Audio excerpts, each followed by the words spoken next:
All right, welcome.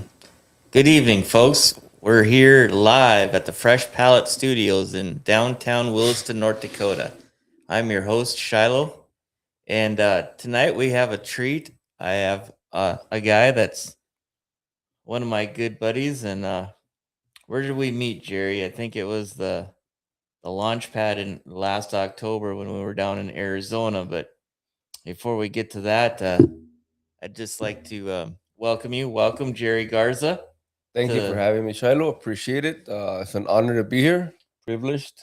we're very happy to have you. I'm excited about tonight because when I heard your story, as we got to know you down there in Arizona, and we really heard your story and what you've been through, obviously we've been friends ever since, and it's really been a powerful story for me, and it's been a pleasure to get to know you, and I consider you a brother and part of our family. And so I just want to start off by saying that.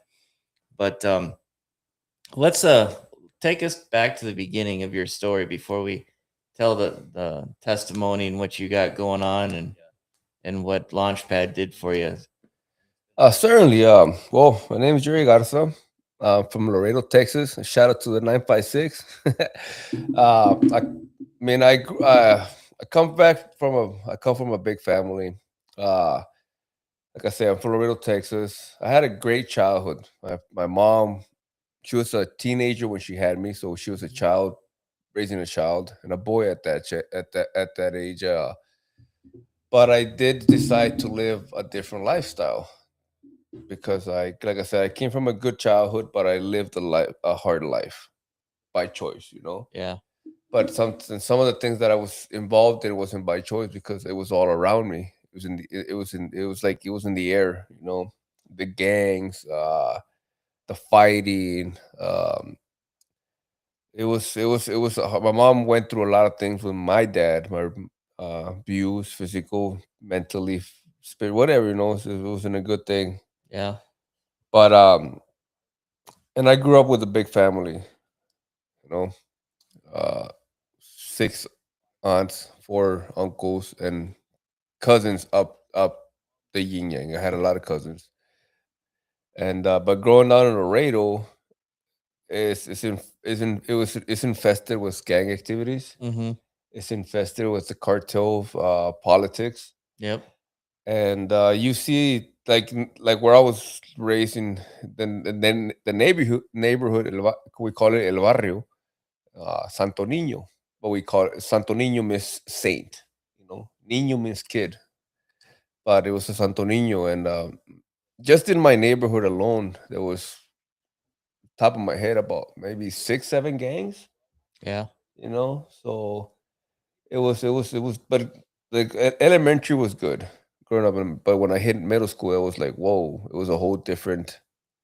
That's when I really things took off for me. The fighting, um, the, the obviously illegal activities, and but it created an atmosphere of like fighting, use of skills for something else. But it wasn't easy.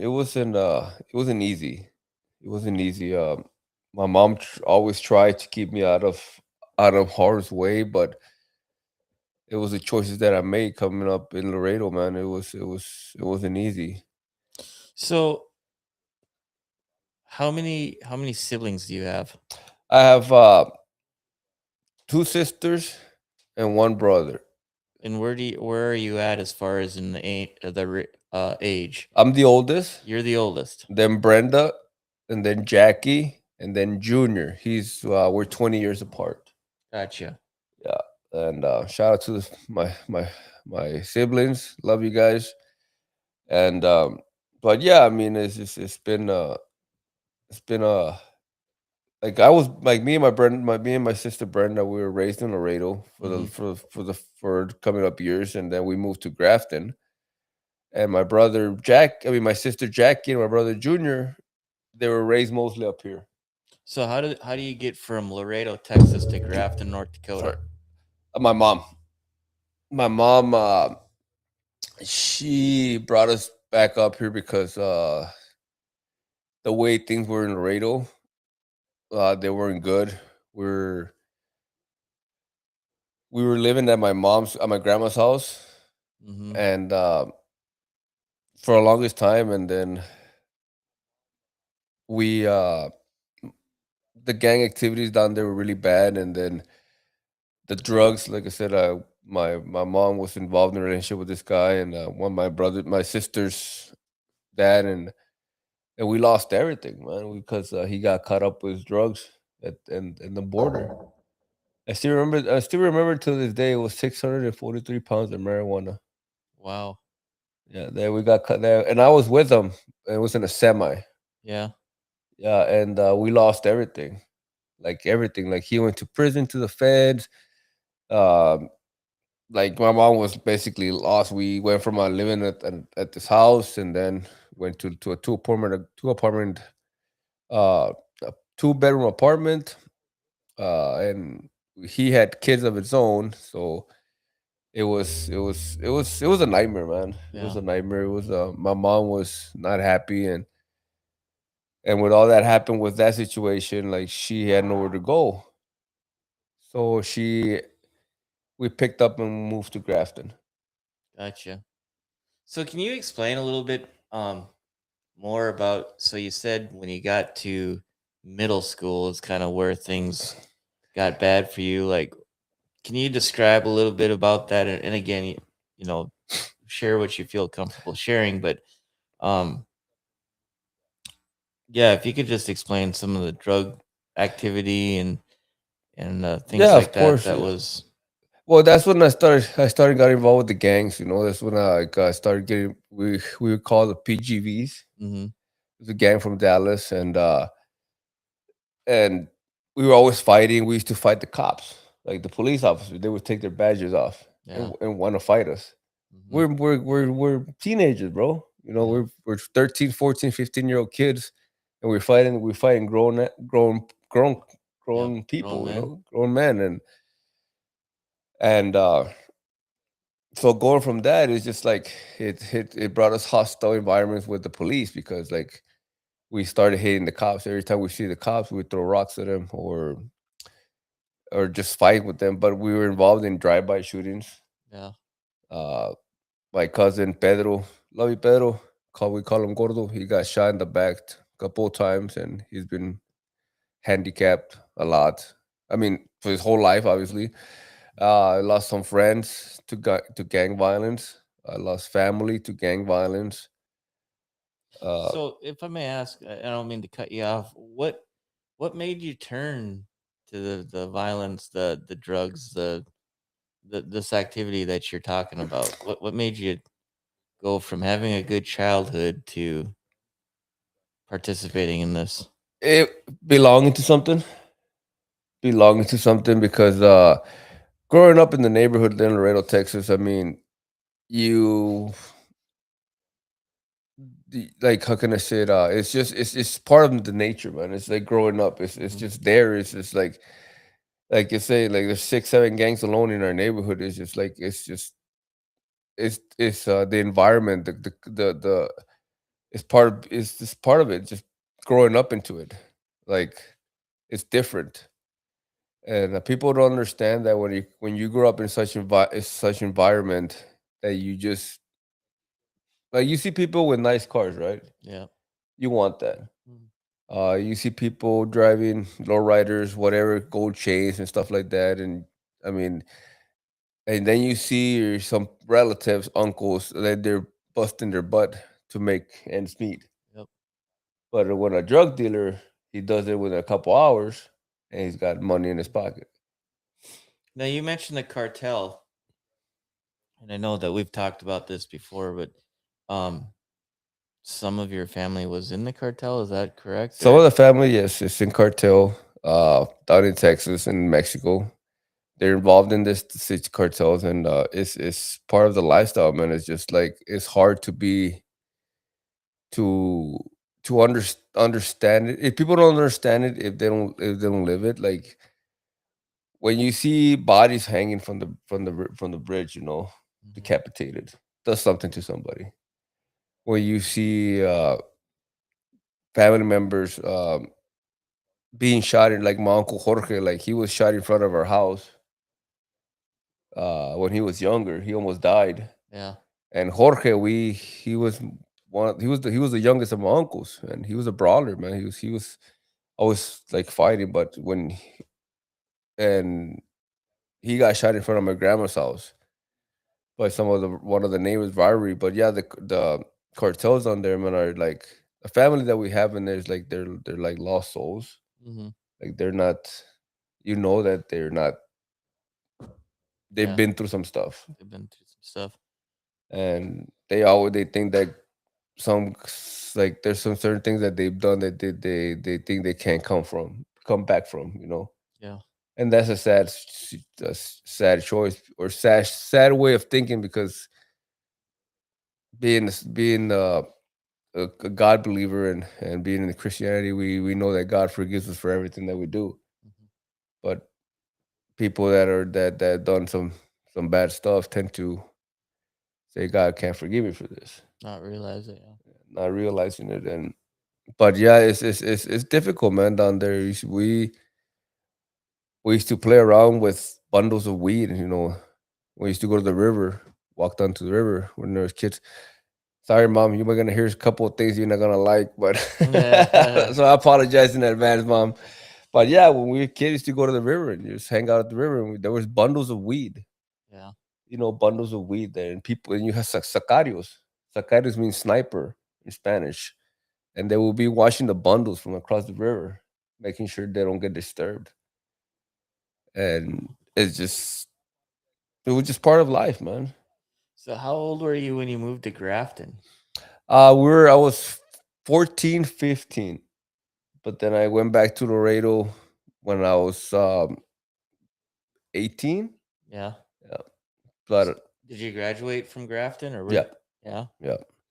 So you It, did graduate. So then what did you do after graduation I went back to Laredo and then got in some trouble down there. Picked up some charges. for drugs? Yeah, Gotcha. and then ended up getting in trouble down there. Picked up some charges and then got it went away for a while. So I know before that, where does the boxing thing come in? Let's talk about that a little bit because you were a competitor in boxing, and if I correct me if I'm wrong, you were at or how Well, was there was it? something that I was gonna go to attend to, but it didn't happen because of the charge that I picked up in Texas. Gotcha. So I never got that far because it was shut down because of the charges.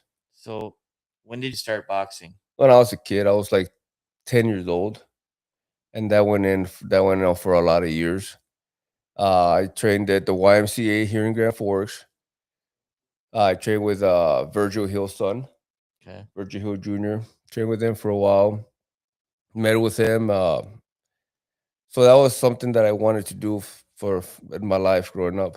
But then I ended up going to jail here also when I was in juvie. I ended up going to the YCC here in Mandan Gotcha. for fighting. Um, How long were you there? couple of months, Couple months. couple of months, and it just seems like I try every time I try to get away from the violence. It always there's something that always Seemed like it kept following you. kept So following me. But it was just the choices that I made, man. It was just like there was always something that I tried to get away from, but it never happened. Like it never I can never get away from it. why do But you think that is? Was it something that you were searching for, or was it money? Was it what was it? What were you looking for, or what do you? Why do you think that it kept following you? I think it was growing up without a dad. Yeah. So I grew up without a dad. My dad was in prison Mm-hmm. all my childhood. He did, for as far as I know, what 15 or 17 years for some serious charges. And like I said, my mom was a single mom, and it just felt like like I was trying to prove myself to something, Mm-hmm. but I don't know what that was. So acting out and being destructive was my way of getting attention, I guess. Okay. And because like I said, my mom, she was always there. She no matter what, she was always there, 100%. But it was just me, the lack of not having my dad around that affected me, and till this day, not till this day, till I mean, just it affected me for a lot of years, and it's hard to understand people to go through that, and I got kids of my own that that I have, and that some of them I need to make right with because with situations in life, but Mhm. the attention that I had with my dad was not there. And meeting him, knowing him through letters from prison was something like, okay, Sam seemed like that's all I knew. Gotcha. Because when I actually got to meet him, it wasn't what it was. How old were you when you got to meet him? Uh 26, pushing forward. Before that, well, after I got out of prison, after doing some extended time of it, I became a heroin addict. Hmm. I was hooked to heroin. After you got out of prison? Yeah. I was homeless. So how old were you about this time? 25, 25? 25, 26. Um, I was in Texas, and I to this day I don't remember how I became hooked to heroin. Mm-hmm. I mean, I knew I was doing it, but I don't remember how the extreme it got to. I got home. I lost everything, everything that I had. Really? Yeah. I was living in the streets. I wasn't welcome anywhere because I had a bad habit, and bad habits tend to with bad habit tends to get bad tendencies, and I was stealing from people. So how long did that last then? A year. A year? And then what? Uh, well, then all of a sudden I got picked up from my family members. I go to my grandma's house, and my grandma told me like, your dad's on his way to pick you up. So this is on your dad's side. This is my mom's side. Oh, okay. Yeah, my dad had just I didn't know my dad was out of prison. Oh, gotcha. Yeah. So pushing forward from going from here when I was in prison, after doing this extended time in prison, multiple years, Hmm. I went back home. So I got transferred from here to go back to Texas. So I had doing my extension time here in to go to prison, and then I went down to Texas to finish my time. So I got released in Laredo, Texas. Well, when I got released, I was doing okay. I had a job, was doing good, but at the same time, I started selling drugs. All right. Fast forward to that time, and the stuff that I was selling, I got hooked to it. Hmm. So from there, I ended up little by little just losing everything, bro. Everything. It was just like it just so a year passed, and I was living under a bridge. I was staying in abandoned cars. I was sleeping in the park.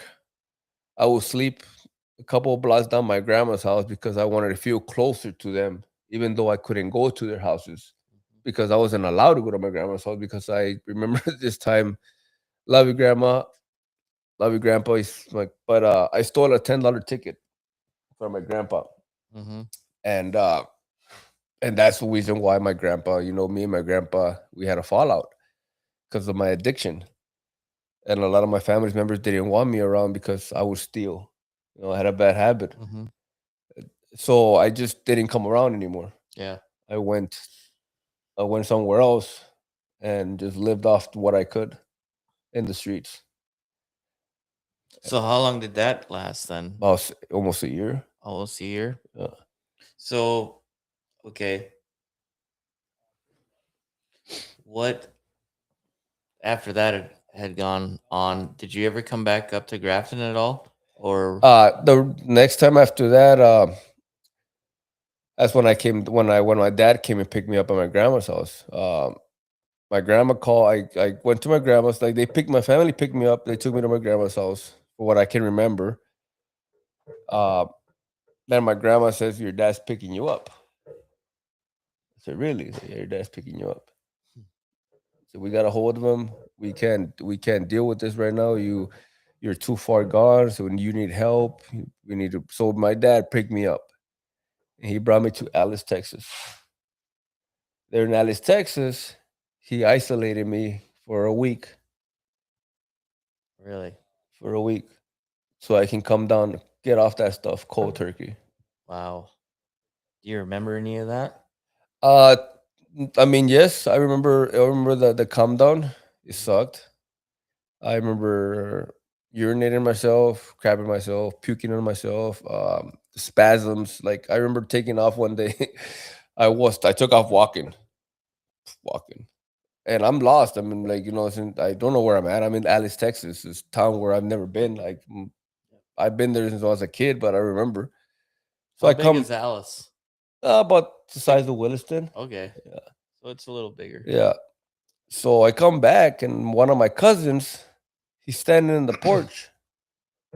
Like, and it's hot outside. It's hot, 100 some degrees outside. And he's like, and it was only a matter of time for you came back. Like, where's my truck? What truck? My truck. Like, you don't have a truck. You sold your truck. I mean, I sold my truck.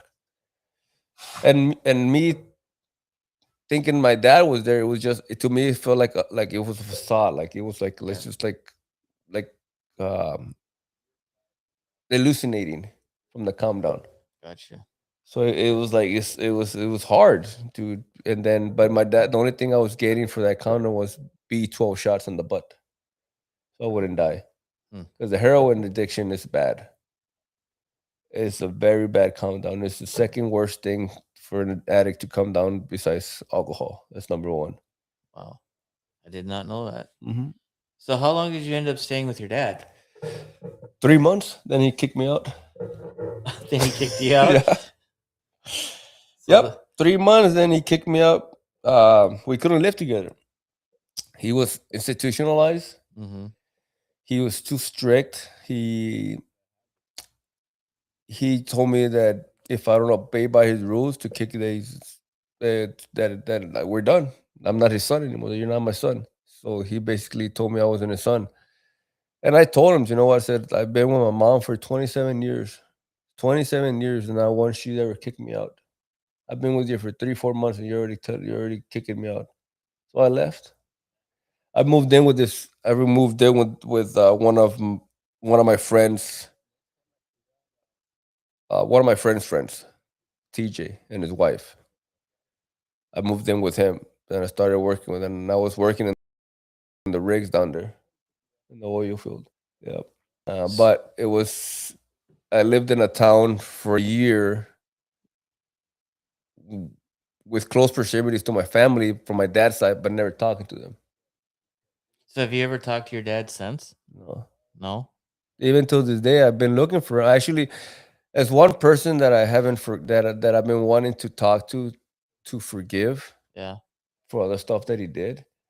Because when the year passed by, pushing forward, I posted on Facebook.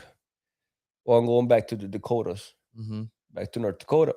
So I talked to my mom, and so I was going to move to. I had moved to Fargo. So he got a hold of me through Messenger, and I was still mad at him. And he's like, "You know what? Hey, are you gonna come see me before you leave?"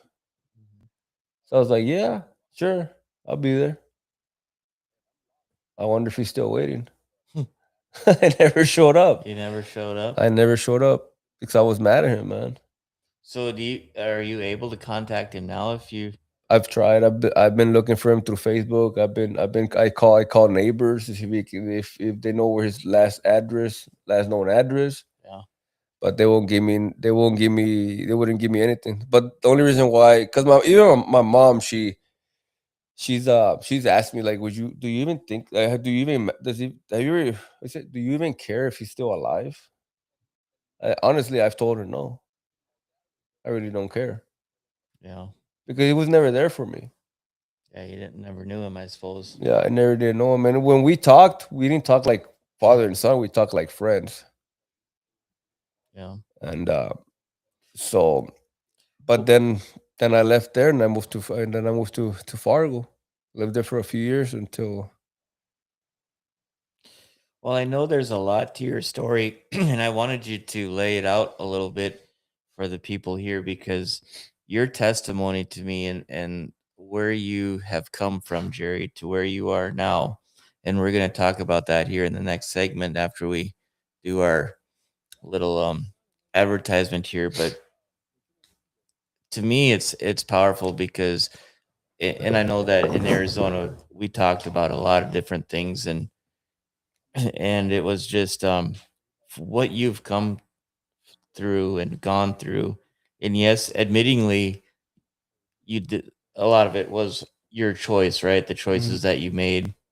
And then we're gonna talk a little bit after the testimony and about your belief now and different things like that. But I know you've said before that you've been shot many times, or I shouldn't say many. That's putting words in your mouth. But I know that you've been shot, you've been stabbed, you've been through all of it, and I know we could go on for hours as far as your story and what you've been through, but I'd like to Yeah, I've been hit with a machete right here too. yeah, that's right. I mean, it's not much of a scar either, but yeah, battle wounds are there, man. It's like the battle scars are there, physically, mentally. Like I was like the first when I got hit with this, the mother of my kid, Samantha. Hey, Samantha, babe, love you, girl. Uh, she was 9 months pregnant, bro. It happened in Far. This happened in Fargo. Yeah. So yeah, so the battle scars are there, man. It's just like PTSD from a lot of the events that happen in life are there. You know, being shot, shooting at people, getting stabbed. Those are things that you can't get away from. So, what was your age range when that stuff was going on? It was between 16 to 20. Really? Well, And s- the first time I actually got stabbed was I was 13 years old. The first time. wow. Yeah, my mom, she never really found out about stuff like this because I wouldn't go home and cry to her. Yeah. But it's just like certain things that I don't never really told my mom or but broadcast because like there's the worriedness. But yeah, it's like So at 13, how do you deal with that if you're not telling your parents? How do you you go to your friends, man. Go to your cousins. You go to your family that you trust, and um, it was because we growing up, we weren't supposed to cry Mhm. as men. We're supposed to be tough. Right. We're No, supposed to be tough. We're supposed to be, you know what, you don't cry, you don't if you cry, you lose. And if you show weakness, and we weren't allowed to do that. And if we did allow to, they would call us, names. yeah. And and fighting was like when that happened, like I remember okay, it's one of the stories that back in Grafton, like one of my cousins, like he was a kid and he got into a big gunfight down there, and it's in Grafton, North Dakota, and people never seen that around here. Yeah, I suppose not. No, people around there never seen that around here in North Dakota, and that was a big thing that happened in Grafton, North Dakota back in the day. And but it's a lifestyle that sometimes we can't get away from. Even till this day, man. Like even till this day, like we grew out of it, but we're still in it, 100%. It's like basically you're still actively active in a Yeah. lifestyle that you want to get away from. Mhm. But I mean, it's a lot of things I would like to tell you guys, but I seems like I can, but I can't Mhm. due to the nature of the fact of how serious the situations can get. And that's fine. You Yeah. know what I mean? It's just like I can go on and on about this and that, but sometimes it's not, how can I say it,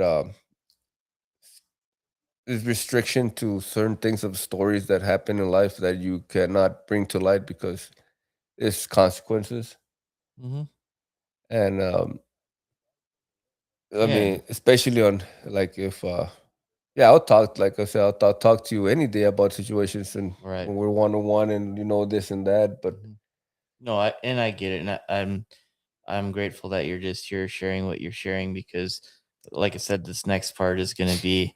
I just wanted to lay the groundwork for our viewers to know like how bad that it really is, because in the end, you're proving your story, and what God has done for you in your life.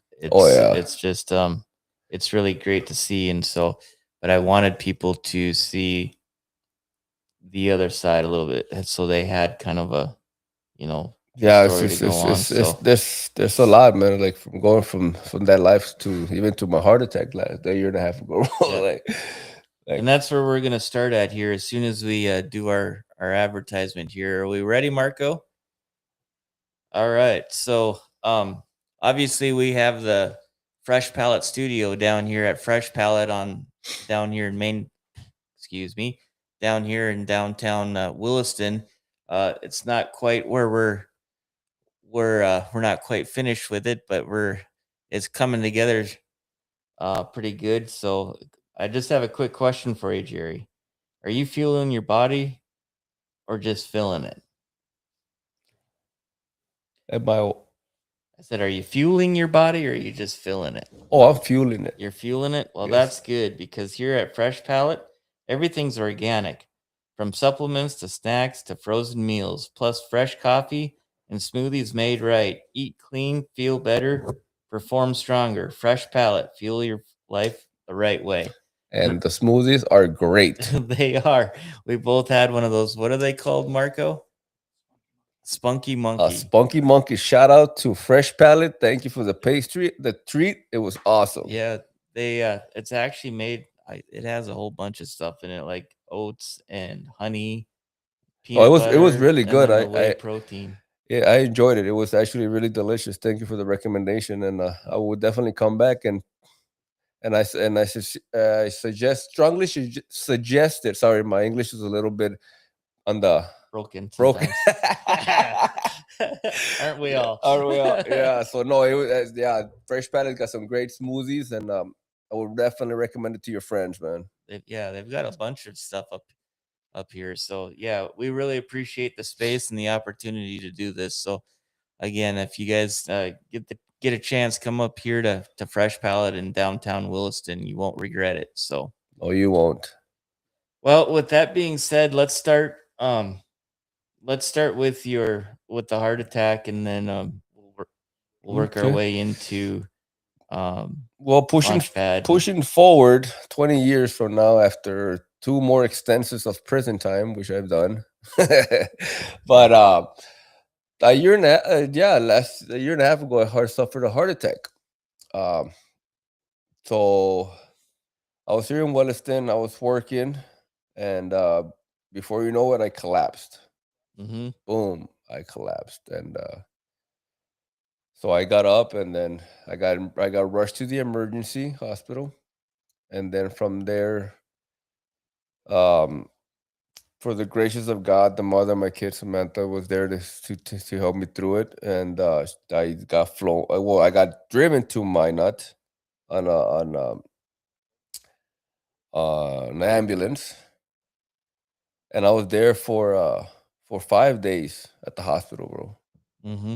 For 5 days, and just and yeah, like I said, then I got this discharge out of nowhere. They're like, "Hey, we're gonna let you go."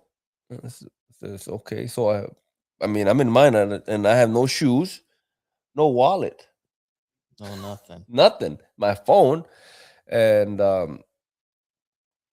so I'm just stuck there in the emergency room. And at this point, I'm just like, what do I do?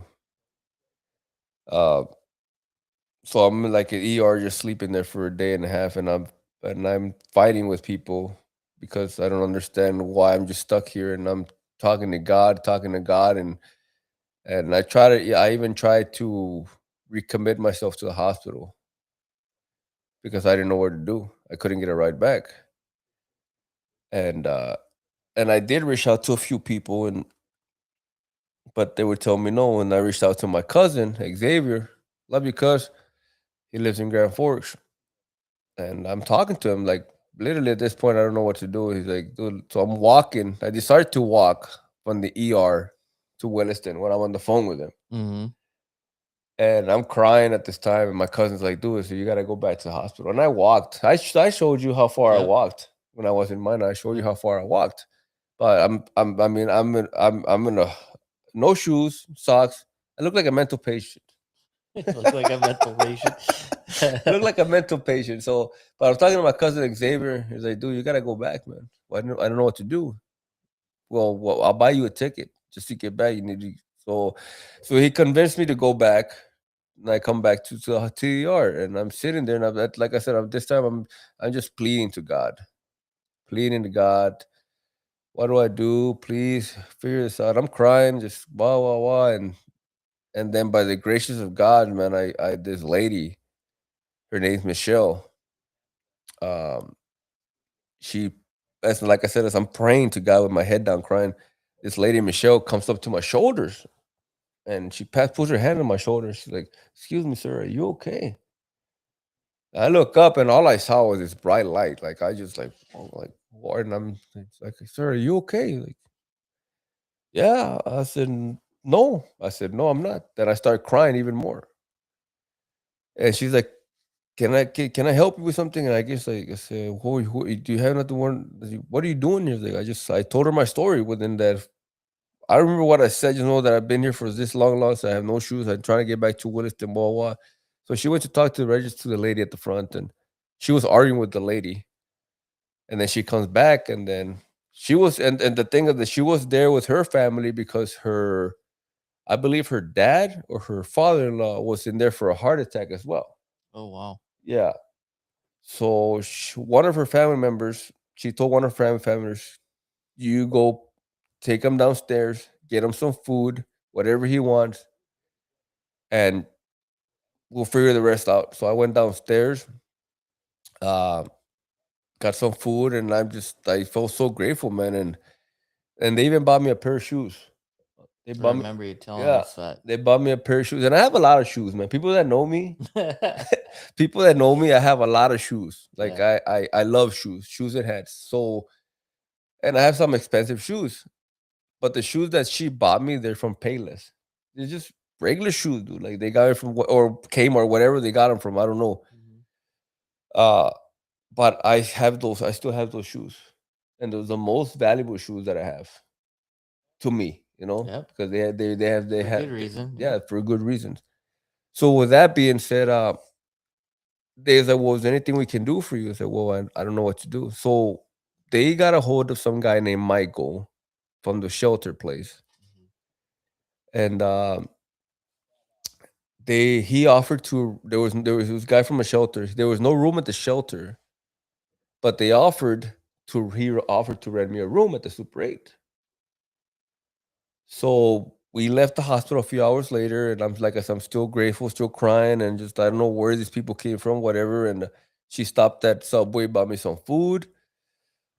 I went to the Super 8, got into my room, checked in. And have you ever seen that movie uh Home Alone, Mhm. where that kid's jumping in the bed Mhm. because he's so happy? Yeah. After I got my composure back of what I just witnessed within myself, I felt like I doesn't mean I was jumping from bed to bed, Right. but it just felt like I was so happy because somebody cared. Yep. Somebody showed me. And but the thing was that when and that's where I'm trying to get at, that when they were there, they helped me so much. And then she even offered Michelle to pick me up that morning to bring me to the train station because my cousin Xavier bought me my ticket. Yep. So when they picked me up that morning, her and her husband, Kurt, hey Kurt, shout out to Kurt and Michelle, love you guys. They said a prayer when they left me, and that prayer was full of love, full of joy, full of promises, man. Like it felt full of love and understanding, and like they had it, like they knew what they were talking about when it came Yep. to God. Like they understood Him, Mhm. like they had a relationship with Him. Sure. Because growing up, I grew up with a religion, not a relationship. My grandma, God bless her soul, she's the best grandma anybody could ask. But we're Catholics. Yep. I never understood the relationship with God. I always thought it was just a religion. Mhm. But when they said this prayer for me, it just filled me with like so much hope.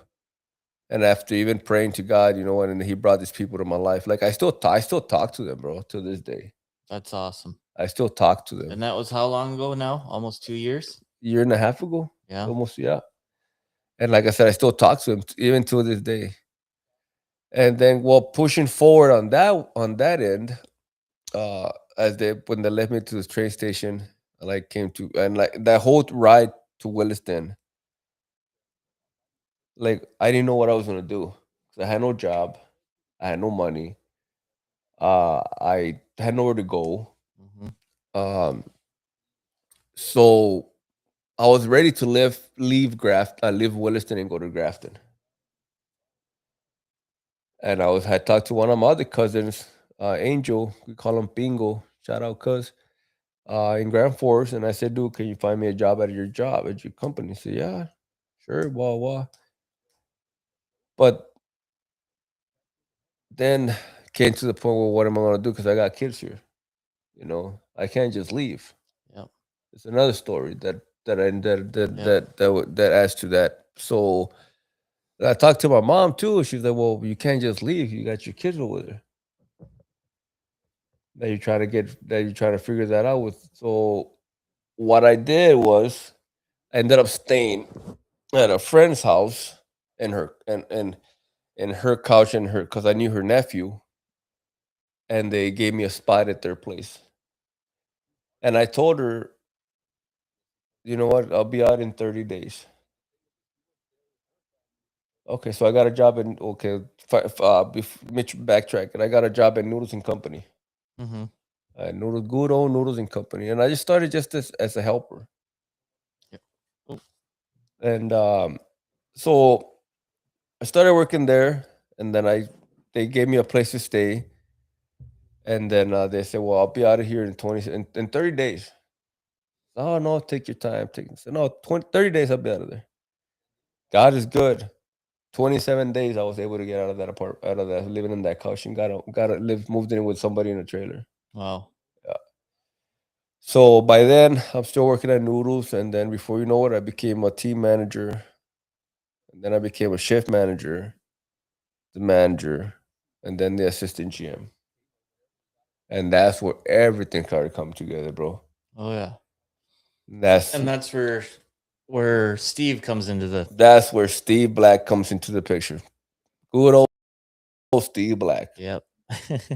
Love you, brother. Love you. To Steve Black. We'll have the three amigos on sometime soon Yes, we here. will. Woo! Woo! That's our signature. uh, Yeah, that's our my signature wife's mark. shaking her head right now. Yeah. So Woo! yeah, that's our signature move to the three amigos. Woo! Got that from Steve. But that's when Steve Black showed up in my life, man. Like that man right there was sent from God, bro, to come because he thought I was a Christian person already. The way Yeah. the way I Mhm. was doing, like he's like, dude, he's like, I thought you were a Christian. By heart, I guess I've always been a Christian, but that's Yep. when he invited me to the men's prayer group. So people don't know, it's a prayers group here in Williston, North Dakota, 5:30 a.m. every Tuesday morning. Come check it out. If you don't like it, you'll get your money back. Yep. It will change your world because it changed my life, man, 100%. So a shout out to the men's prayer group. Two clap. All right, There you chat go. late. But no, it's just they came to my life, man, and it was it was a different. I can say I So, what month was that when what you started going to prayer group? it was last because the launch pad was in August here. In August here, Yep, yes. That's when I went through. it was the beginning of September. Beginning of so you and I started about the same time Yeah, then. Yeah. yeah, Okay. yeah. It was in the beginning of September because it was before my mom's birthday. I remember that. My mom's birthday September 9th. And yeah, it was before that. It was between my dad's birth, my stepdad's birthday. Love you, Luis. Love you, dad. Love you, mom. But anyways, and I just, you know what? I'll go check it out. Yep. The only reason why I went because I had told Steve that I was gonna go. Mhm. You know, he asked me, "Come, you want to come check this out? It might be good for us." So, and I had told him yes. So I didn't want to fall back on my commitment. He has a way of doing that. Yeah, Yeah. he persuade me. Yes, Like, sir. as much as he persuades me every Sunday to go eat Dairy Queen. Yeah. Yeah, you and everybody else. Like, oh goodness.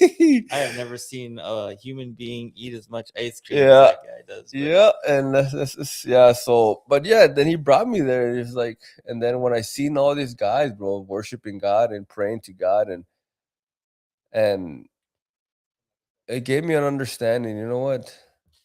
At first, I was a little like, I was a yeah, little like, okay, what's going on here? but so the thing about it is though, when you when you say that, it to me it's different than just a bunch of guys Mhm. because we're talking mostly oil field workers. We've got the common man, and we've got a bunch of Williston's business Roughnecks, man. owners. Yep. I mean, there's all walks of life that are coming to this thing now, and And that's the thing that I didn't know at first, because the people that I've got to meet in this mhm, prayer group, bro, like yep, from business owners, regular people. I mean, they're all regular people. Don't get me right, wrong, but the people that I associate with now, than the people that I used to associate back then, now are people that have purpose in life. yep, Meaning that there's a purpose why they're the way they are doing, succeeding in life, because they have God in their life. mhm, And I didn't understand it because the people that I was associating before that were drug dealers, drug peddlers, drug users, yep, whatever. And now it's just like business owners, business managers, but they're all following the same purpose. yep. And I fell in love with that. I fell in love with that, and then that's when I met you, Marco, Eli, all the black boys. Yeah. Even though they're whiter than me, like Yep. black boys. Yeah. But shout out to the black family. Love you guys. Thank you for all the support. Thank you for all the spiritual guidance and all the love, man. You guys the black family. They're a good family, man. They are. And then and then Launchpad came, and the Rasmussen boys, um, John and John and James. James, Peanut, Brandon. Love you guys. So They James and I went through Launchpad together in August when it was here, and then John went like a month a later couple down months in later, yeah. Dallas. Yeah, So, and when we were in Arizona, that's where you went through. yeah, yeah. I went through that in Arizona, October 24th. Mhm. I know, and the thing was about it was the cool. I mean, it was like, So uh, give me three okay, things. Give me three things that just stood out from you in Launchpad that changed that started your journey, so to speak, or your three things. Well, number one is that I always knew God was real, mhm, but I never understood the Holy Spirit was how real it was, mhm, and how the Holy Spirit just was out there, was there. Like mhm, it was an amazing thing. And I understand I that I wanted, and that's one of the main things I wanted, that relationship with God and the Holy Spirit. And the second part was the brotherhood, mhm, the love that was created, that was manufactured with that event, on how we all came close on living in the same roof and getting to know each. Even though it was only 3 days, yeah. um, getting to know each other, everybody, to that extent, was, I mean, I really don't have words to explain to it.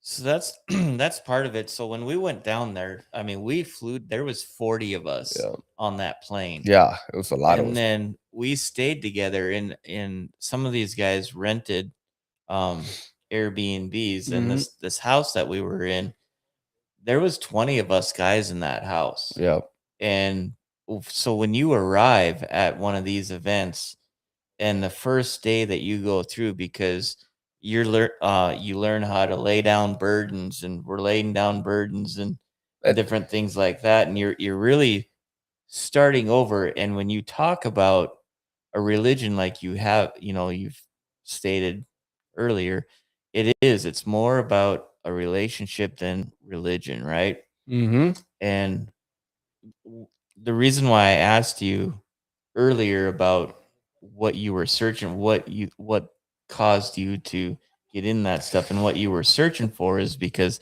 now we're going to talk about that a little bit about the laying the burdens down because the Bible does tell us that when we confess to one another, right? Yeah. That healing will happen. Not that it might or No. should, but it will happen.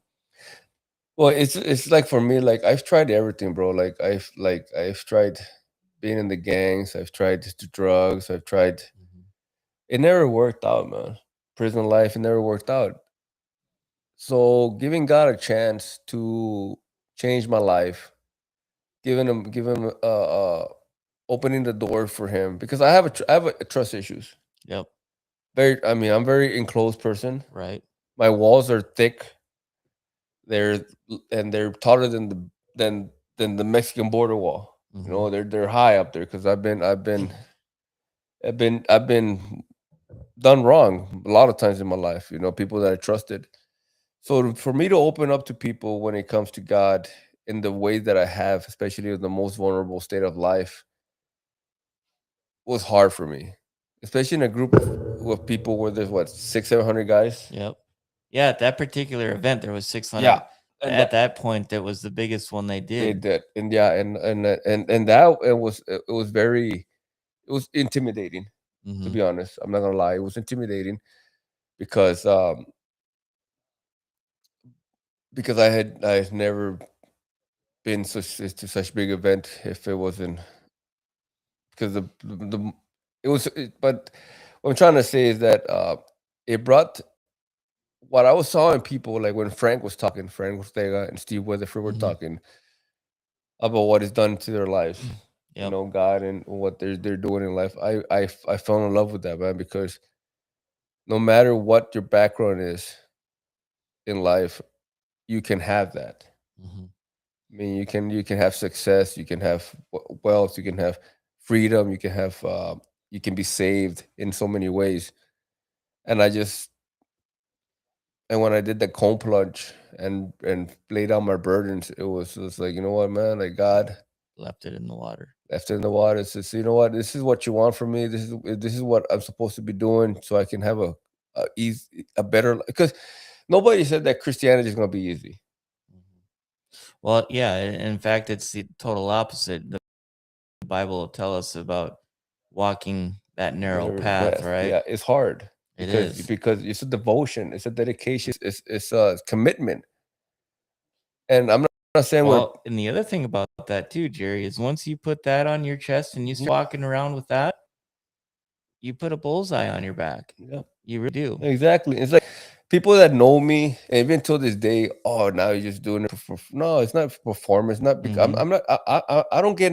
I said it. I'm not getting paid to advertise this. Yep. I'm not getting. Oh, no. It's I do it for a free will because you know what? It's I found the purpose of God changing my life 100%. Mhm. And this last year that I've done the this last year, it's been a blessed year, bro. It has been, yes. For me, man. I mean, I'm in a I've been sober for almost 2 years. Praise God. Yeah, completely, and I no relapse. Oh, here, no, nothing, bro. And I laid all that to God. I quit smoking. Um, I have a better job thanks to Peanut, Alex, and well, Peanut. People that know Peanut and John Rasmussen out to New Way Completion Supplies. Love you guys. Uh, Marco. Marco. Yeah, we Uh, expect your donations here next week. but you know what? But you know what? Oh, good grief, you guys! Come on now. We need some microphones. Yeah, and some cameras. No, at any rate, but it's because of you too, though, Jerry. No, Because yeah. you've put the work in. You've changed your life. Let's go back. So the first two things from Launchpad was meeting the Holy Spirit. Okay. Second thing was the brotherhood, right? And what that's meant to you. What's the third thing? Freedom, man, from everything that I was holding back. Everything that was holding me back, man. Like I never really understood. I love letting those breaking off those chains Yep. of shame, guilt, Mm-hmm. being lost. I'm 44 years old, man. I mean, like I should be living in a nice house.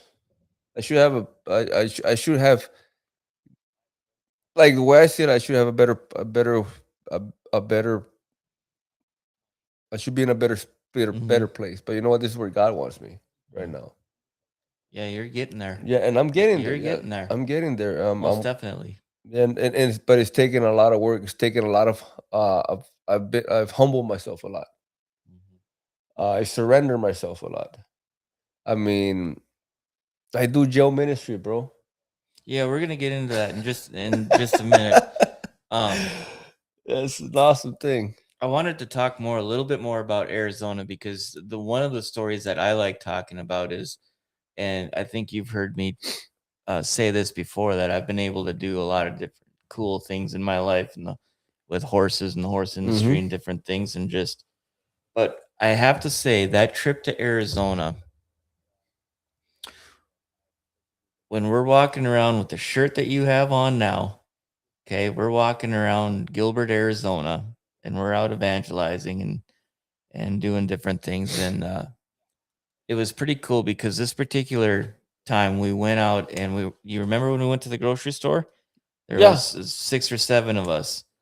And the first lady that we encountered, we ended up praying for her. She had some kind of a sports injury, a young gal, and then it was her mom and her grandmother standing there.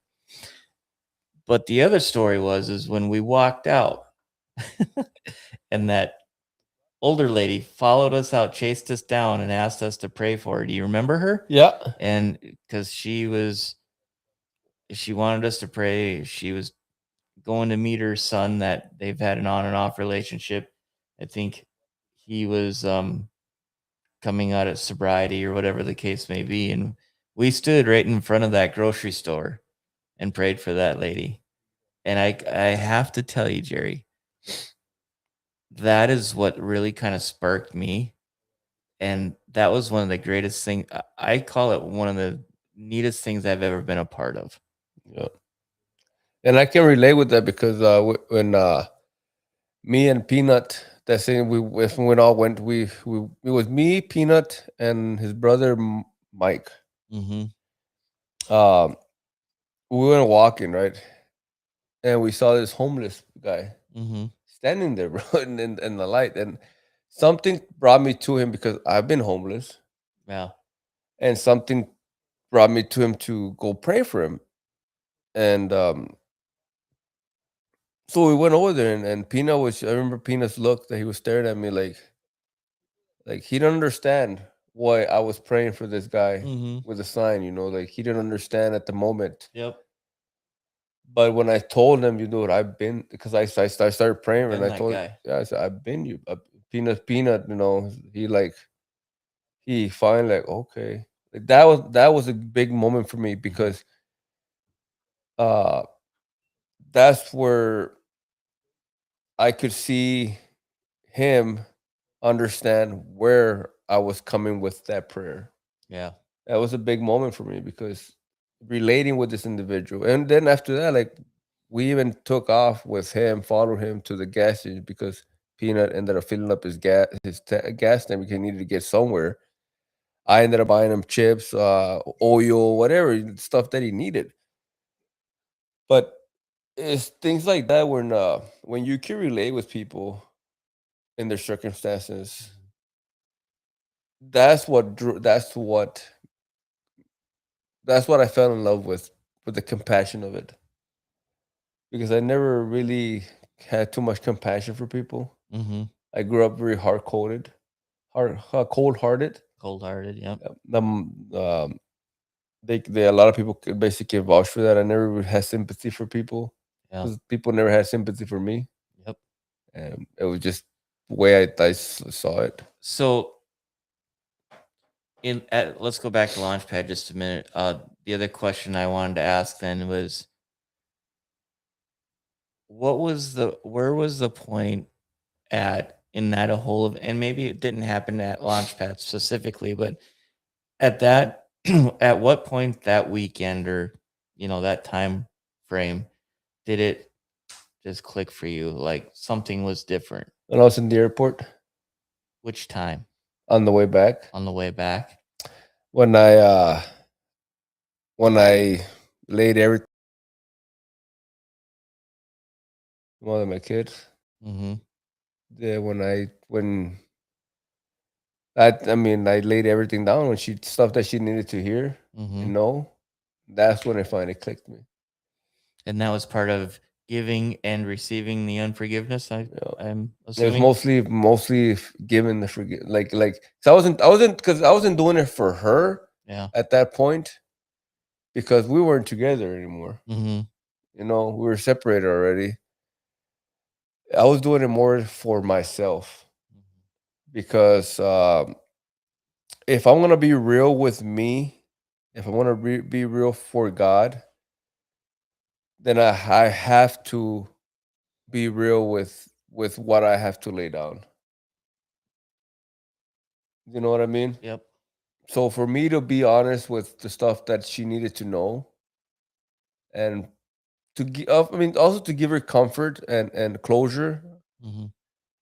But that's where it clicked for me, man. Because I thought I was gonna take it to the grave.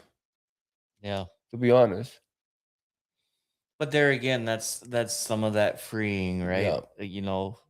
Um, And and, confessing and to one another, and then also uh asking for forgiveness and giving forgiveness too. You need to do that as well, right? yeah, and it felt good, bro, to actually to finally let confess that. Mm-hmm. It felt like like like wow, like what a relief, to actually finally let that burden go, like finally just let it go. Yeah. And ever since Launchpad, man, it was like I mean, even till this day, it's been months since we've been back, but the fire's still there. Yep. I mean, no, getting to know you at the Launchpad, it was an amazing, bro, because you were very guarded. Yeah. You were very shy. Yeah, I was, and the reason being is, And now we got you dancing and everything, oh, bro. yeah. uh yeah. now now every time we see you, you're like that like John Travolta, man. was a very very much, yeah. I don't know about that, but okay. Only in my own mind, man. Only in my own mind. Yeah. No, So no. Arizona was really, it was turn point for me too. It Yeah. was the first launch pad that I went to that I served. Yeah. And I can tell you that going through and serving, man, once you get that, I don't know if you want to call it bug or whatever it See, is, I but haven't served. I'm hoping I can serve here in when Williston. yeah, Yep. very much so you should. But when you get that bug and you're in that servant attitude, and it's amazing. Yeah. And there was a lot of, yeah, there was a lot of things going on, that's for sure. And so I've always kind of been that way at any, it's just how I was wired. I mean, don't get me wrong, in my heathen days I was very See, and I that was very wild, and I did a lot of things too that I probably shouldn't be proud of, that I'm not, but and that's the cool part about getting to meet people, because like you get out of that comfort zone. mhm, very much so. And like when it comes to you and Steve and stuff, I'm Yeah. very comfortable, bro. Like it doesn't matter what's Yeah. going on, what we're doing. We're just like There's we're there's a reason they call us the Three Amigos. yeah. Yeah, we let out and we don't care who's watching, whether, whatever. We whether just yeah, there's only one amigo in the three of us, but we're the three. yeah. So Yeah, and no. this is crazy because how Chelsea and Angel look at us like, man, you guys are just weird. Yeah, Yeah. no, but it's the launch pad in Arizona was it was a great experience, bro. That I would never ever Pull the mic. forget. Pull the mic towards you. That I would never forget, There you go. and that I will always cherish Yeah, in my it was heart, man. great. It was a lovely time, bro. And 6 months 6 months ago. ago, Yep. seems like forever. It Mm-hmm. actually seems long because I've only known you guys not even a year, bro. Yeah, But it just seems like a lifetime it does. because Well, we're always together. and I can tell you, so with my family and the transformation that we've went through, um, my family loves you dearly, Thank you. I love you guys and dearly as well, man. it You and your family, bro, it have been a very strong point and a rock. it it warms my heart when Landry runs up to you and jumps into your arms the way she does, because Landry does not do that with everybody. She's very, and that's this- that says something too, because they feel comfortable enough to be around like the people that we hang with, right? Yeah, With Steve and John and James, and she's always giving them guys a hard time. Landry never used to. She was very, you thought that I was guarded. She was yeah, very much yeah, guarded and stranger danger type, and so that has been really cool to see too. But I'm very proud of you. I'm very glad to know you. I'm honored to know you and call you my friend, because I I've seen the changes in you from even before when we started running together. I think yeah. you're It's been a good life experience, bro. Becoming this new life that I'm living. People that don't understand Christ don't understand a person mhm, because we're walking for Christ's life. We're walking with Christ and doing God's work. And I never understood that because like I'll say it, the commitment that I gave myself to when I did the launch pad and all that stuff because I was baptized there also at in a pool mhm, by John Rasmussen and Steve. yep. But man, that was a good thing. It was a good feeling. I loved it, and it was just different. I think I still got that video. I do too. And was it. I don't. Was it James I picked up and I dumped? Or was it John? I don't I don't. I remember. don't. I don't. I was one of them too. But yeah, I picked them up and I just dunked them. You're baptized too, bro. Yeah, and it was. That was funny. It was. It was. It was. It was. It was. And it was fun, man, because I had a blast. I mean, Mhm, it's people just have to experience that type of event to understand what we're talking about. yep. Because a lot of things, a lot of brotherhood love was manufactured. Like I said, man, it was like everybody that I know now is just man, they're so wonderful, bro. Like, and then fast forward in a little bit after. I mean, still want to talk about the launch pad? I mean, No, that's fine. We can let's talk about the prison ministry stuff here, and then we're gonna take a few minutes for question and answers if we have any questions. So, well, fast forward to that. Then I got baptized at New Hope. yep, Shout out to New Hope family. 1, 2, 3. Be the church. be the church. Be the church. Yeah. Woo! Woo! No, man, the New Hope, man, church Yeah, family, man, they've been amazing, bro. Like they welcome me with open arms. they Um, have they us too. yeah, it's an amazing family, bro. Like New Hope is the best. The thing is that I used to live across the street from New Hope Church. Yeah. Never went there. Now that I live across town, I attend. It's just like, what's going on? But it's just it's how God works, man. It's how God's work, and also then again, that's where Steve Black and Chelsea invited me to go there, and Mhm. I can honestly Me as say well. I have not missed a day of service since I started going there in September. Yep. That's when I started going to New Hope. I've missed a couple, but I Yeah, think we've I have been no, out no. of Honestly, I step. I did miss one or when I was in Grand Force for a vendor convent for a convention, vendors convention. Uh, And when you were with us in Grand Forks, oh right? yeah, that's right. Yeah, we're eating Culver's on the way back. Mm-hmm. Yeah, yeah, that's right. Yeah, we're at the gymnastics. Yeah, All right, so 2 out of 700. that's good. That ain't bad. Nope. But no, it's just like, and then I like I do. I'm a greeter there. I help out. It's like, man, like I said, New Hope's been it's been a good home, man. And then I got baptized by the church Mm-hmm. in February. Yep. I was Steve there. and Chelsea were my God baptism parents. I made up that word. Mm-hmm. And I quit. You're making up The words there. God baptism parents. They were, yeah, they baptized me, bro, and I love those two to death, man. Shout out to Hallie and Hunter. Love you guys. And Bruce. What's up, Bruce? Um, Bruce is a dog, by the way, yeah.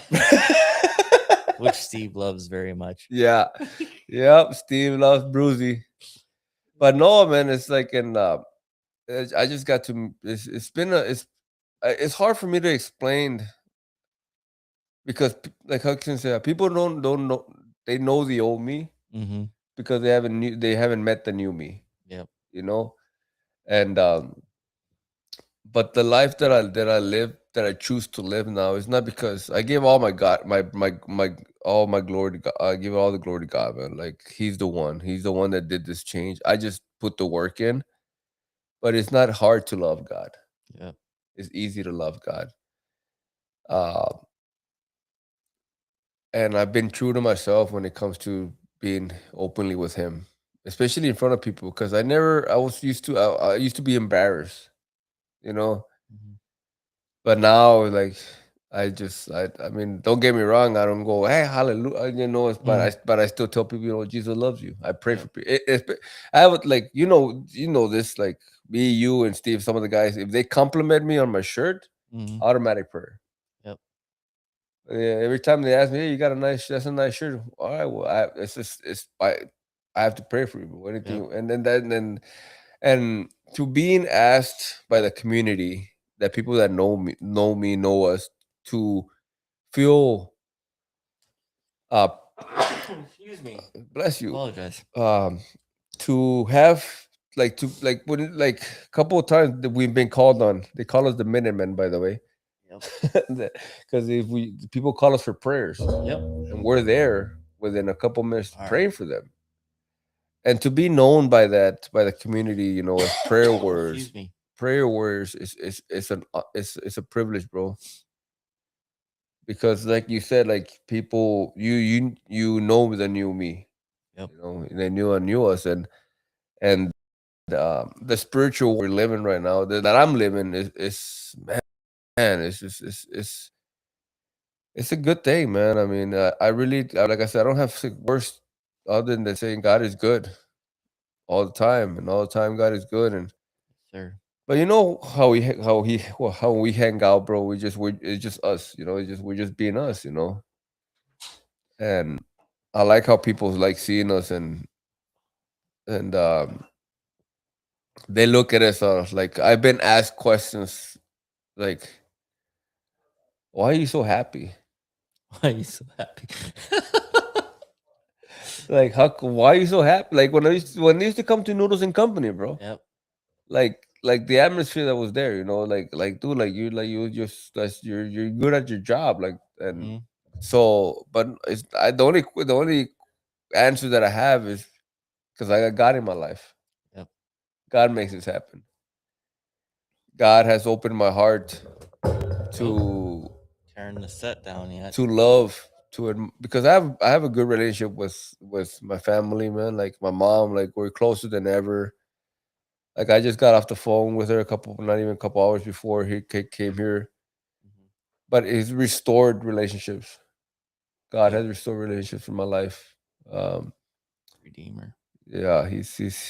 He's done. I mean, I'm not saying I'm perfect, you know, but there's still a lot of things I'm trying to work on. But his help, and We're not supposed to be perfect, Jerry. no, because if we were perfect, God we wouldn't Yep. need God, There is only one.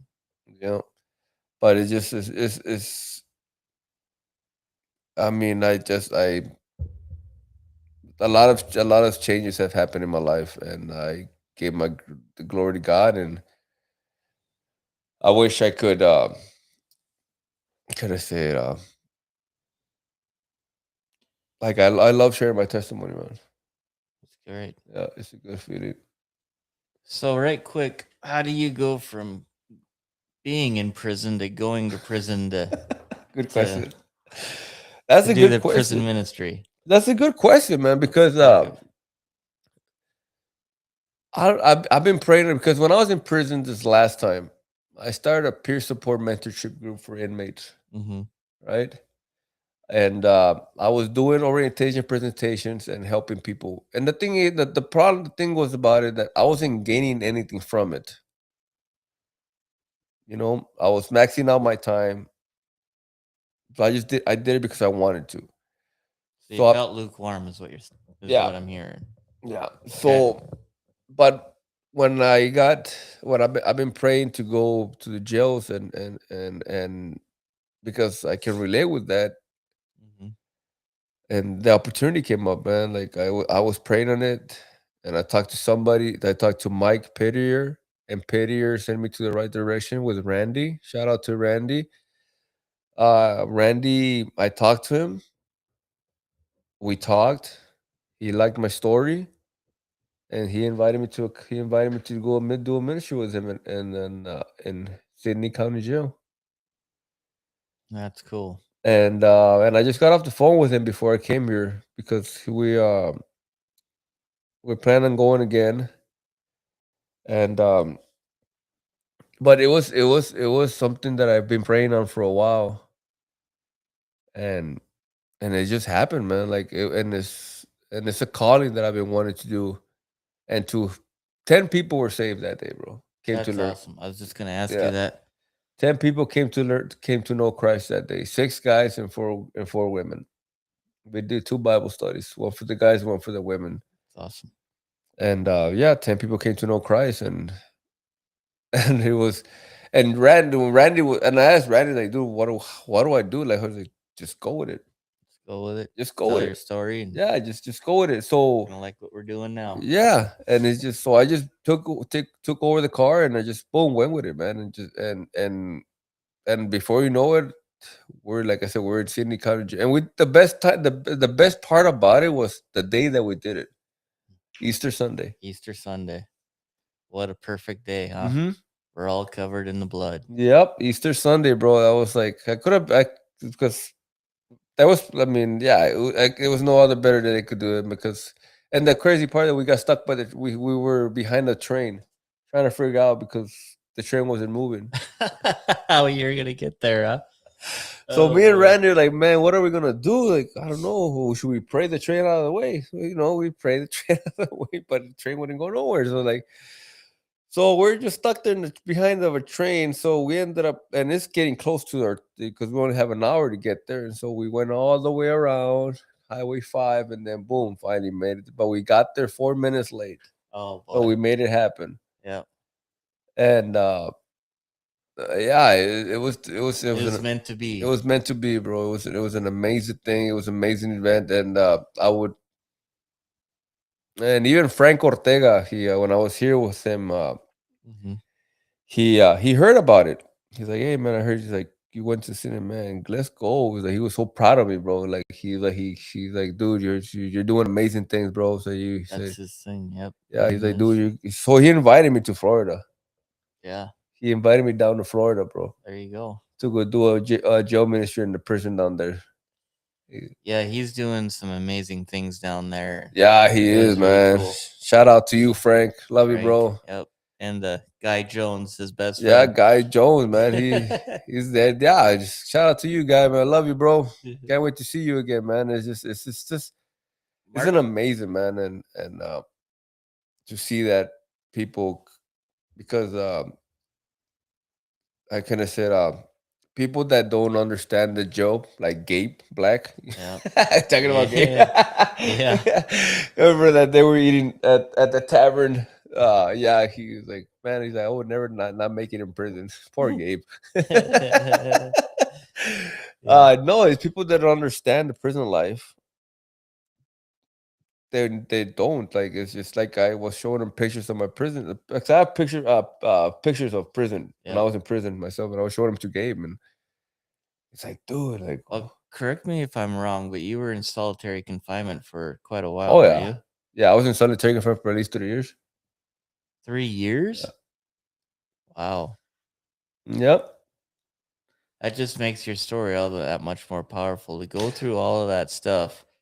Well, And then, on my 9 months that I was in solitary confinement, I needed pills, man. Like I was trying to make myself loony. Like mhm, there my ceiling had holes, 14,972 holes, bro. you 14,900. counted them all. Yeah, I still know the Oh, number. by golly, wow. 14,972 holes. That's crazy. Yeah, that's all in the ceiling. They're the size of a pencil lid, Wow. and I counted it all with the pencil. Jeez. That's That's how that's a much. little bit of time on your hands there, brother. Yeah, yep. And you can only, how can I say that? You can only read 3 books a week. You can only write 3 letters out, and you get 2 showers, 3 showers a week, Monday, Wednesday, and Fridays, and then you get to make one phone call every 3 to 6 months, and if they don't answer, you have to wait for another 3 to 6 months. Even when you start to take a family. Wow. Yeah, so it messes with your head, man. So going from to where I'm at, preaching in jails, and I want to continue, and that's my passion to continue doing with God's help. I will prevail with that, and to being where I was at, it's no man, it's hard, bro. I mean, I can sit here for hours and talk to you about what it did to my mind because I hate small places. You know, I hate being even with like I. It's like Hucky said. I took me a long time to shower without shower shoes, bro. Really? That's crazy. I used to use my Crocs. But it's Yeah, just, I mean, but no, it's been a true testimony in my life. Meeting the way God has been in my life. Like, I mean, right now where I'm at in life, I'm in a good place, man. I just want to, I want my, like, mom, your son's in a good place, mom. that's Uh, awesome. I'm doing good. I can vouch for that, Mom. Yeah, I'm I doing can vouch good. for that. Life is great, man. It's just Good. like, You man, are a true testament to God's work, God's power. I'm very happy for you and very proud of you. And it's an honor. even the relationship with the mother of my kids, Samantha, man, I love you. I love you, girl. I always will. Um, can't wait. She's in Florida, obviously. Can't wait for her to come home. That's another story, man. It's just like we're together for 12 years, and now, I mean, we're trying to work things out, and but it took time, you know. Yep. It took time, and but how can I say it? The person that I am now and the person that I was then has I wouldn't change, bro. I wouldn't go back. Good. I would That's not go good to back. hear. No matter how hard the situation is or how hard it would get, I can always call you, Shiloh. You can. I can always call Marco. Yep. I can always call Steve. Anybody, bro.